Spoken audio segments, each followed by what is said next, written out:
E aí, galera, tudo em ordem? Na aula de hoje nós vamos abordar a temática da genética molecular. Nessa primeira parte, depois nós vamos ter uma outra aula a respeito de biotecnologia. Hoje então falaremos especificamente do DNA e do RNA. Como que nós podemos pensar nos ácidos nucleicos e no controle celular? Primeiro precisamos entender o que é um ácido nucleico. Um ácido nucleico nada mais é do que uma macromolécula constituída de nucleotídeos. Podemos trazer aquele conceito bem geral. Seria um polímero composto de monômeros. O polímero, o ácido nucleico, e o monômero, o nucleotídeo. O nucleotídeo ele tem na sua estrutura três porções, três compostos: um grupamento fosfórico, um fosfato, um carboidrato, uma pentose, e uma base nitrogenada. Então, esses três compostos formam o nucleotídeo. Nós vamos encontrar esse material genético no núcleo das células eucariotas, disperso no hialoplasma das células procariotas. Vamos encontrar ainda outros tipos de ácidos nucleicos. Nós temos o DNA, nessas estruturas que eu acabei de falar para vocês, e o RNA, que tem a capacidade de transitar da região nuclear até o citoplasma. E mesmo o RNA nós temos subtipos desse ácido nucleico. DNA e RNA são siglas siglas da língua inglesa. Em português seria ADN e ARN, cujo significado: o DNA, ácido desoxirribonucleico, e RNA, ácido ribonucleico. A estrutura do nucleotídeo, como nós temos nessa imagem, podemos observar o fosfato, a pentose e a base nitrogenada. O fosfato está ligado ao carbono 5 e a base nitrogenada está ligada ao primeiro carbono. Existem algumas diferenças entre o DNA e o RNA. O DNA ele possui com o RNA de forma igual o fosfato, isso não tem diferença nenhuma entre os dois ácidos nucleicos, porém o DNA ele tem como pentose a desoxirribose. E entre os nucleotídeos nós temos a adenina, a citosina, a guanina e a timina, que nós vamos representá-los respectivamente pelas letras A, C, G e T. Já o RNA, a sua pentose é a ribose.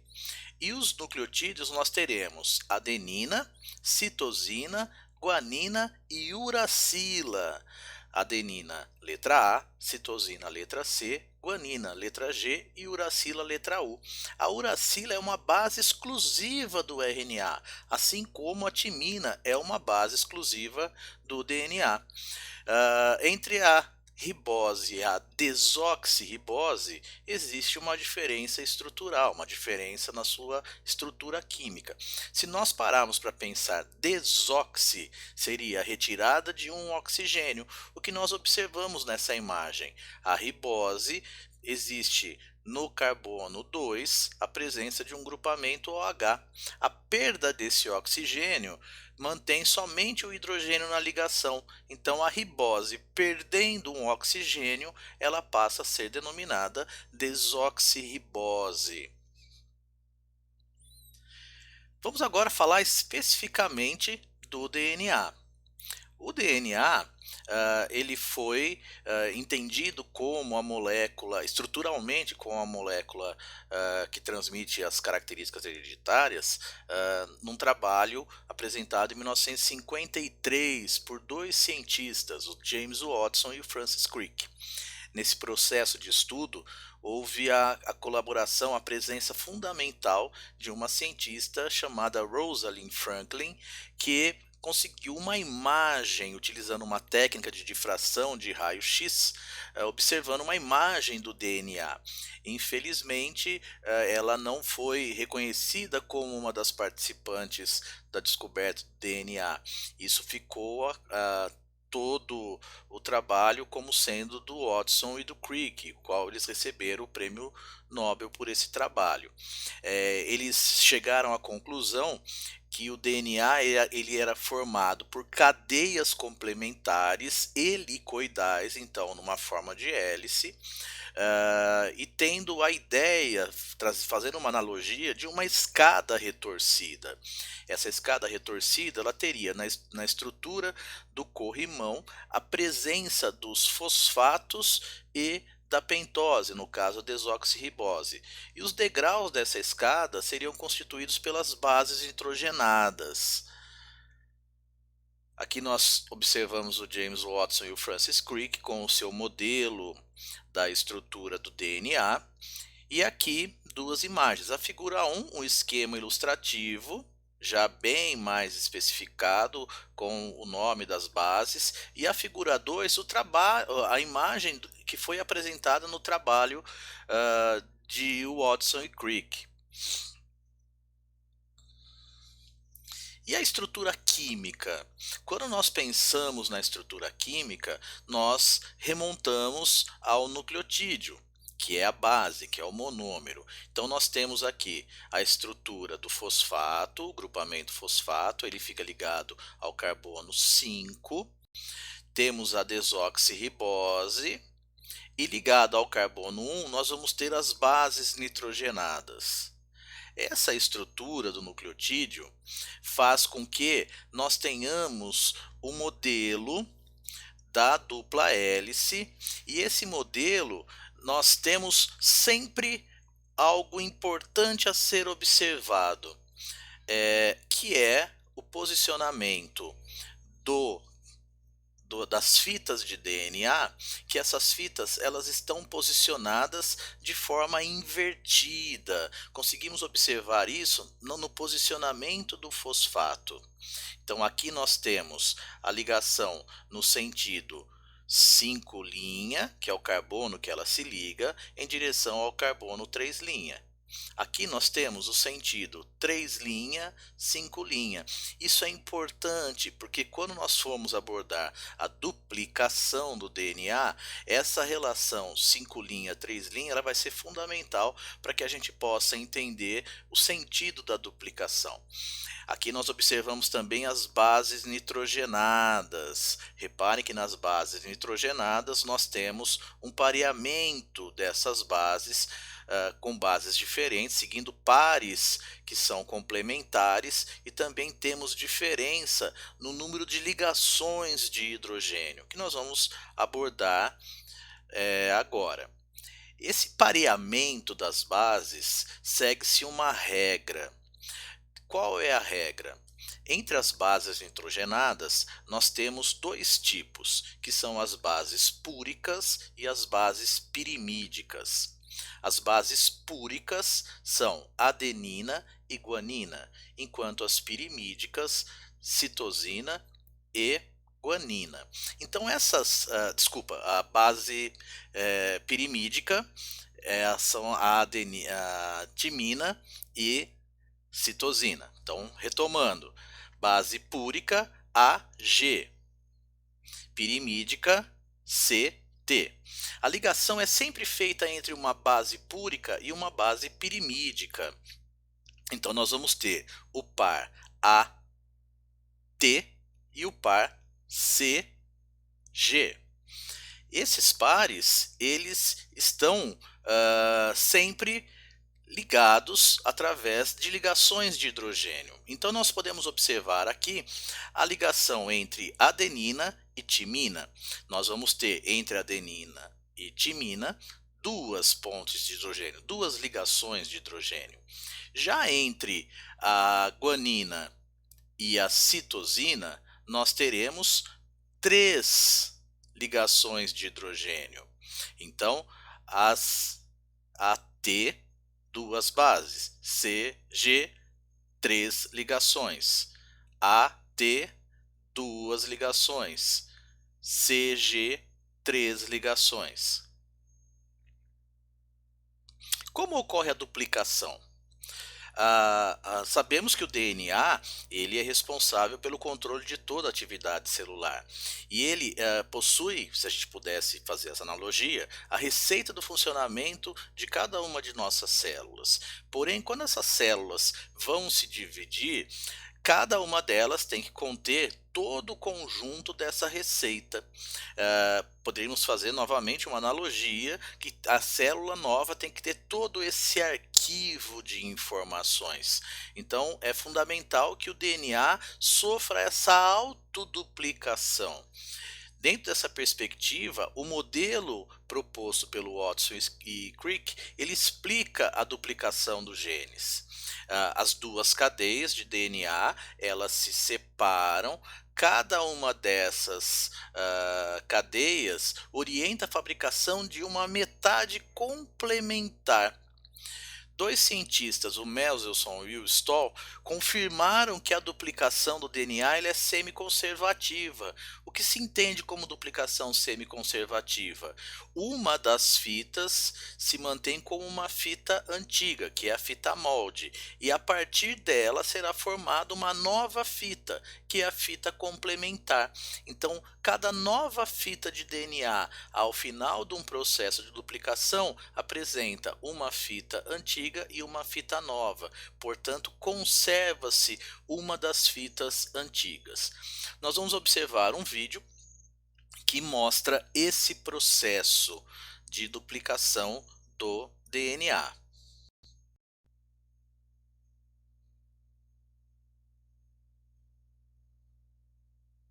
DNA is a molecule made up of two strands, twisted around each other in a double helix shape. Each strand is made up of a sequence of 4 chemical bases, represented by the letters A, C, G, and T. The two strands are complementary. This means that wherever there's a T in one strand, there will be an A in the opposite strand, and wherever there's a C, there will be a G in the other strand. Each strand has a 5' end and a 3' end. The two strands run in opposite directions. This determines how each strand of DNA is replicated. The first step in DNA replication is to separate the two strands. This unzipping is done by an enzyme called helicase and results in the formation of a replication fork. A helicase é fundamental para abrir as fitas do DNA. For creating a new strand of DNA. An enzyme called primase starts the process. This enzyme makes a small piece of RNA called a primer. This marks the starting point for the construction of the new strand of DNA. An enzyme called DNA polymerase binds to the primer and will make the new strand of DNA. DNA polymerase can only add DNA bases in one direction, from the 5' end to the 3' end. Repare que o processo de transcrição é no sentido 5' 3'. Adding bases one by one in the 5' to 3' direction. The other strand, the lagging strand, cannot be made in this continuous way because it runs in the opposite direction. The DNA polymerase can therefore only make this strand in a series of small chunks called Okazaki fragments.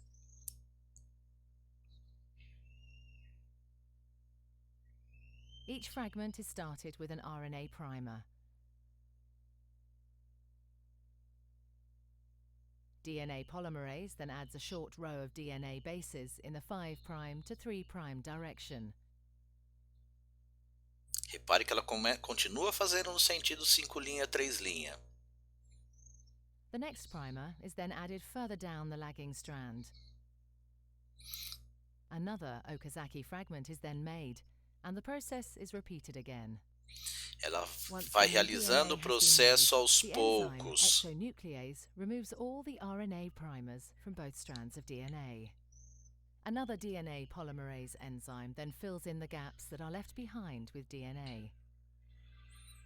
Retira-se o primer e coloca-se nucleotídeos de Finally, the DNA. enzyme DNA ligase seals up the fragments of DNA in both strands to form a continuous double strand. DNA replication is described as semi-conservative because each DNA molecule is made up of one old, conserved strand of DNA and one new one. Então, nesse processo, nós conseguimos observar que o sentido da formação da nova fita sempre será no sentido 5 linha, 3 linha. A fita contínua, ela mantém esse processo. E a fita em que nós não podemos, que ela teoricamente seguiria o sentido 3 linha, 5 linha, não ocorre nesse sentido.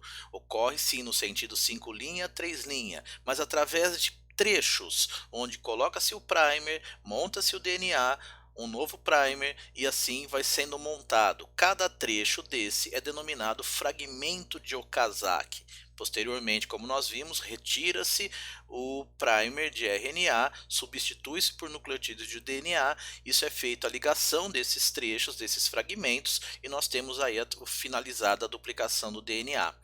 Uma enzima muito importante nesse processo, como nós observamos, é a DNA polimerase.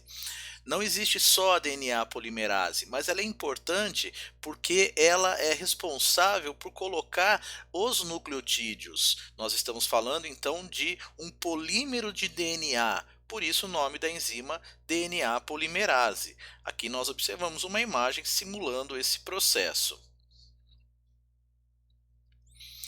E como as nossas células realizam o processo de levar essa informação do DNA numa célula eucariótica que está preso no núcleo, que não tem a possibilidade de sair, e levar essa informação para o citoplasma e assim continuarmos o processo. Isso ocorre através de uma transcrição, uma leitura de um trecho do DNA para nós formarmos o RNA. Já o RNA, ele tem algumas características particulares que os diferenciam do RNA, do DNA. Então, o RNA é uma molécula de cadeia simples, é uma fita simples, diferente do DNA, que é uma cadeia dupla.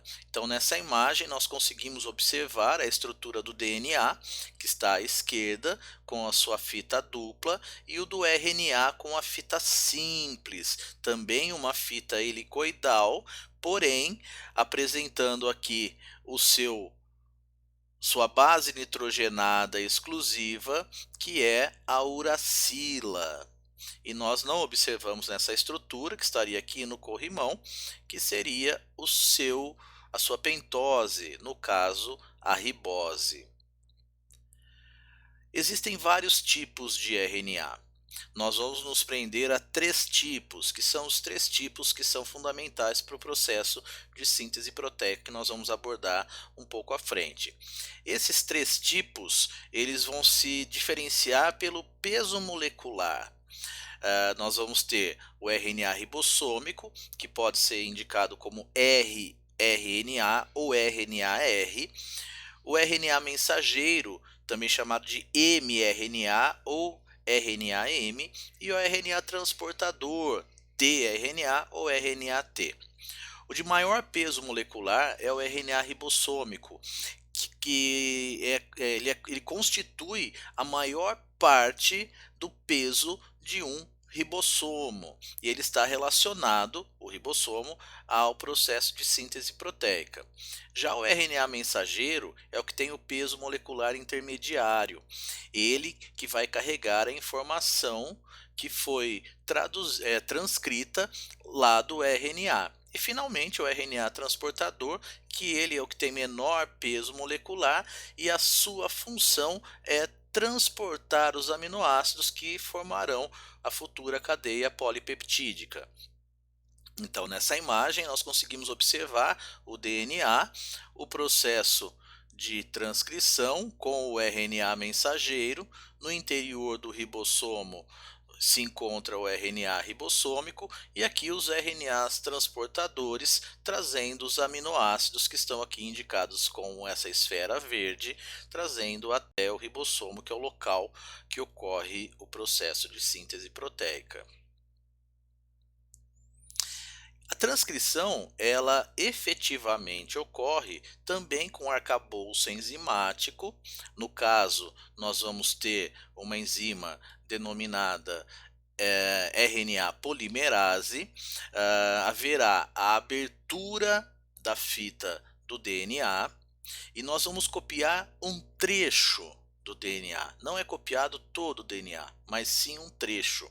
Esse trecho é o que será transcrito. Esse trecho nós denominamos de gene.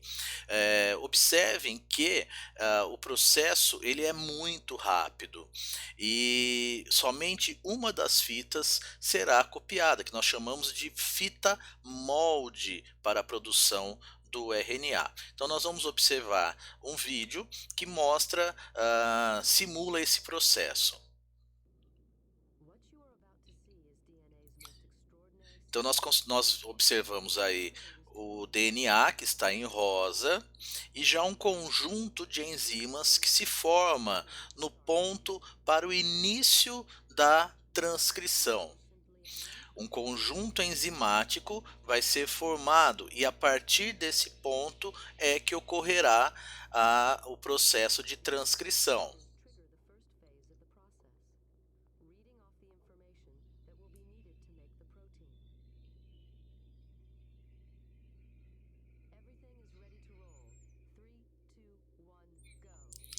Desencadeamos o processo.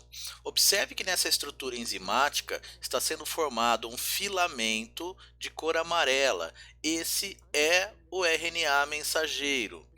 Todas essas estruturas amarelas que elas estão chegando a esse conjunto enzimático são nucleotídeos que vão formar a estrutura do RNA. Reparem que o DNA está sendo aberto e apenas uma das fitas será copiada.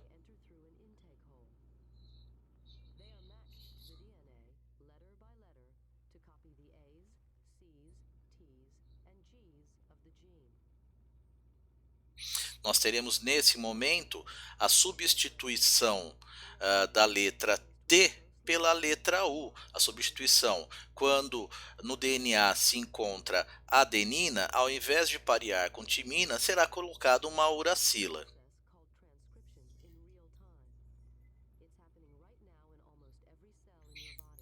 Então é feita toda a cópia, terminado o trecho, nós vamos liberar esse RNA para o citoplasma. Mas esse RNA que é transcrito, ele não vai diretamente já da forma que ele foi produzido para a síntese proteica.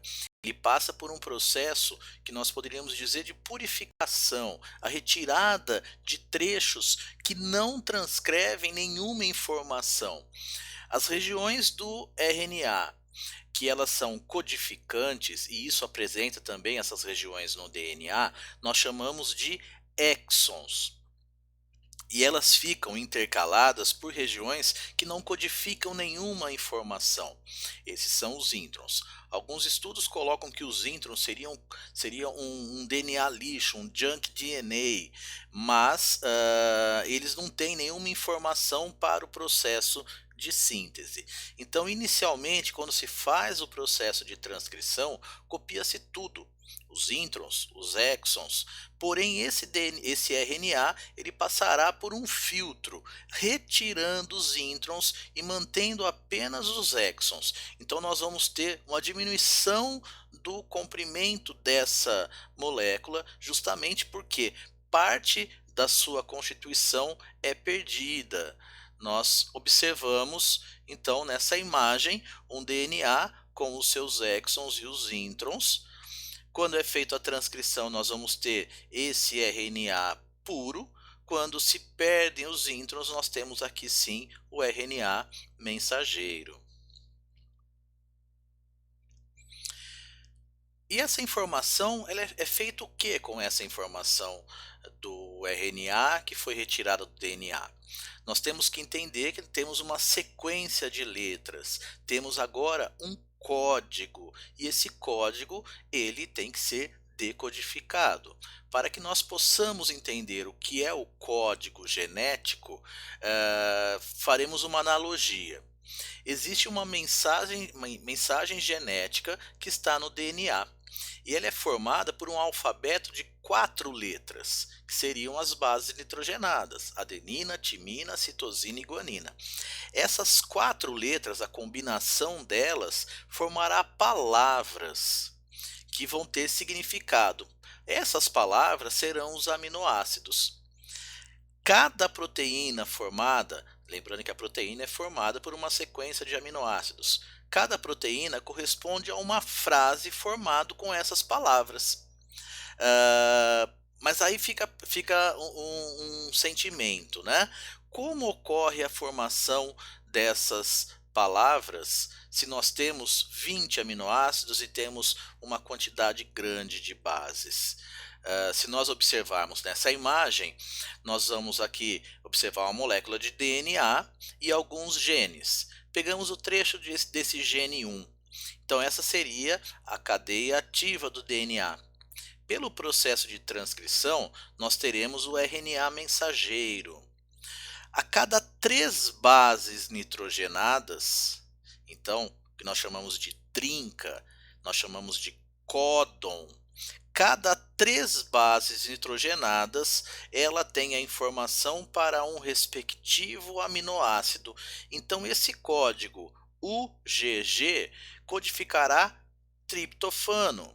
Se nós pegarmos aqui GGC, glicina, UUU, fenilalanina, UCA, serina. Então, cada códon codifica um aminoácido. E quais são esses códons? É interessante nós pensarmos que essa proposta da trinca de bases, do códon que codifica um aminoácido, se nós pegarmos que são 3 letrinhas no códon e nós temos 4 tipos de base, nós vamos observar que existem 64 combinações possíveis de 3 letras, mas nós temos só 20 aminoácidos. Isso nos traz a ideia que a correspondência entre os trios de base e os aminoácidos há um número excessivo de combinações para o número de aminoácidos. Essa ideia nos traz que o código genético ele é degenerado. O que significa isso? Que um aminoácido, um tipo de aminoácido, ele pode ser codificado por mais de um códon, como nós observamos nessa imagem. Se nós olharmos aqui, pegamos o exemplo da arginina, a arginina ela pode ser codificada por esses 4 tipos de códons e mais esses 2 tipos. Então repare que a arginina ela tem 6 possibilidades de ser codificada. Se nós pegarmos a leucina, ela também apresenta 6 possibilidades. A prolina, 4 possibilidades. Então essa variação faz com que existam diferentes códons para um mesmo aminoácido. Então, a partir de um códon, eu sei qual é o aminoácido, mas a partir do aminoácido eu não consigo identificar o códon. Além disso, nós temos códons específicos, o que nós chamamos de start códon, que é o AUG. Toda a proteína nós vamos observar que ela começa com AUG, ela começa com metionina. E nós temos ainda os stop códon, são 3 stop códon, UAA, UAG e UGA. Então esses não codificam nenhum aminoácido, é justamente para finalizar o processo de tradução. O código genético ele tem essa característica de universalidade porque ele existe e dessa maneira em todos os seres vivos.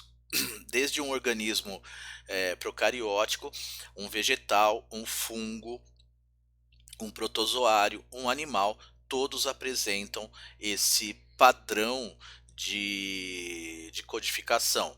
Como eu disse, quando nós observamos a tabela, o códon A, o G, ele codifica a metionina e a partir dela tem o início da leitura do RNA mensageiro e os três códons de parada ou stop códons, o AA, o AG e o GA. Esses interrompem o processo de síntese proteica.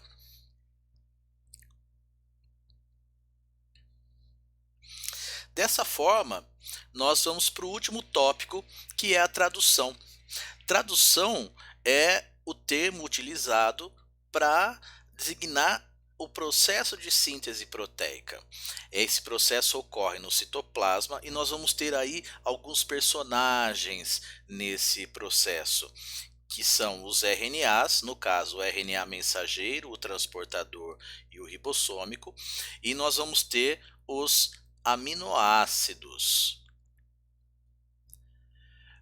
O RNA mensageiro nós vimos anteriormente, então nós vamos abordar aqui o RNA ribossômico e também o RNA transportador. O RNA ribossômico ele se associa a proteínas e fitas do RNA ribossômico formarão os ribossomos. São esses ribossomos que farão a leitura do RNA mensageiro. Então, nessa imagem, conseguimos observar a presença do RNA ribossômico, proteínas que se associam a essas estruturas, formando as subunidades.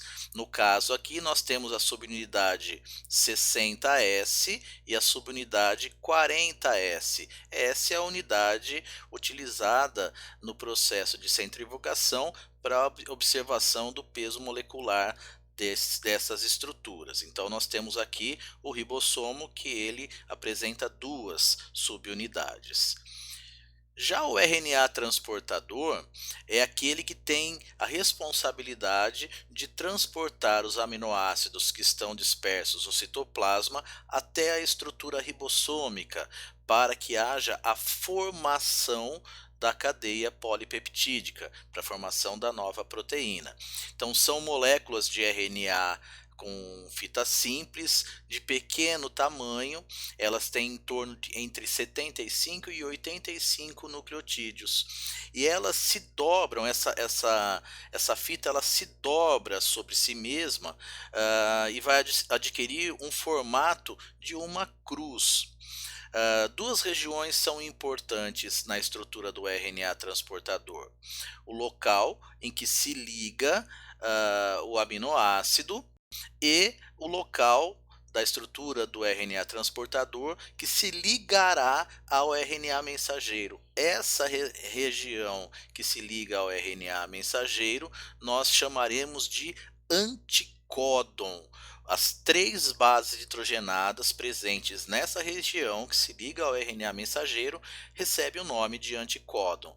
Então nós observamos aqui o RNA transportador com seu formato característico, a região que se liga ao aminoácido e a região do anticódon.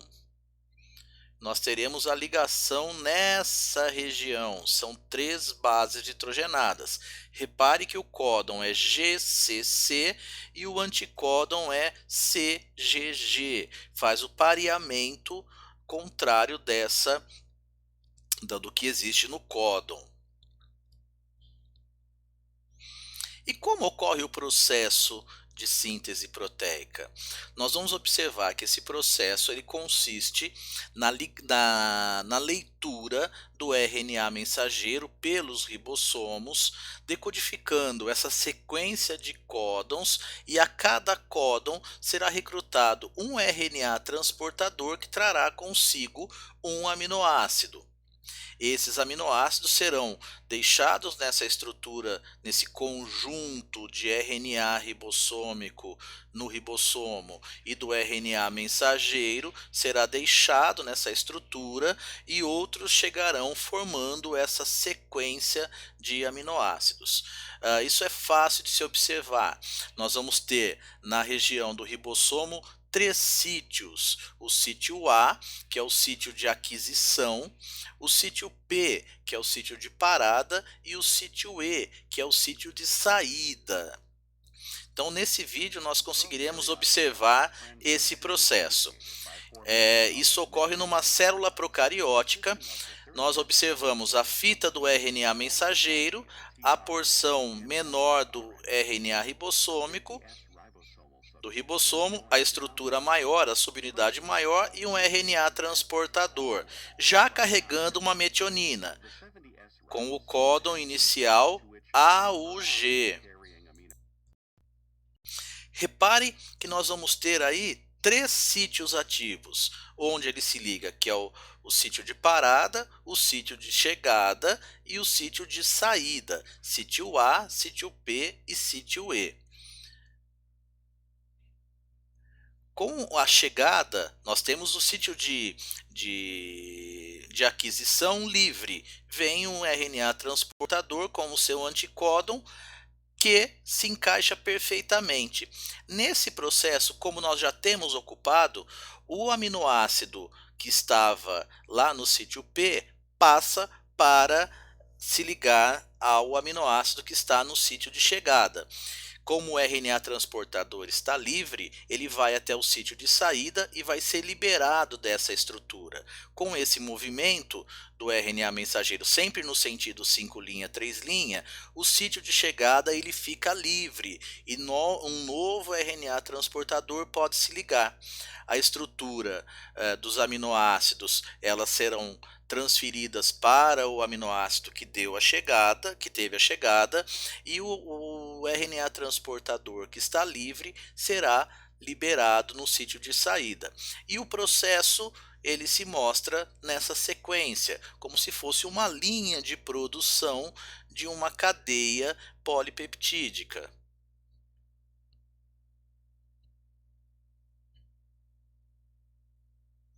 Quando nós chegamos no AA, que é um stop codon, toda essa estrutura é desfeita, é liberada a cadeia polipeptídica para que haja posteriormente a formação das estruturas secundária, terciária e quaternária da proteína, e esse conjunto é desfeito. Então nós temos aí a formação de uma estrutura proteica. Muitas vezes, quando há necessidade de uma produção em larga escala de proteínas, as células agrupam num mesmo RNA mensageiro uma fileira de ribossomos, que nós chamamos isso de polirribossomos ou de polissomos. Então, nessa imagem, nós conseguimos observar que aqui o RNA se movimenta nesse sentido e ele começa a formar as fitas. Reparem que nós vamos ter em estágios diferentes a formação da cadeia polipeptídica. Quando ela termina, nós vamos ter aqui o final a separação das duas subunidades e a liberação da fita. Só corrigindo aqui o RNA que está se movimentando nessa fita. A fita ela estaria indo nesse sentido. Aqui nós observamos uma imagem de microscópio em que os pontos mais escuros são os ribossomos, e essas estruturas, essas expansões laterais, elas constituem a cadeia polipeptídica que está sendo formada. Então nós finalizamos esse processo mostrando desde o entendimento do controle celular pelos ácidos nucleicos até a constituição da proteína, que nada mais é do que a expressão do DNA. Pessoal, quantidade de informação é grande, mas é um assunto muito interessante. Eu vou deixar na descrição do vídeo o link para quem tem interesse em acessar essa aula que se encontra lá no Prezi. Um abraço.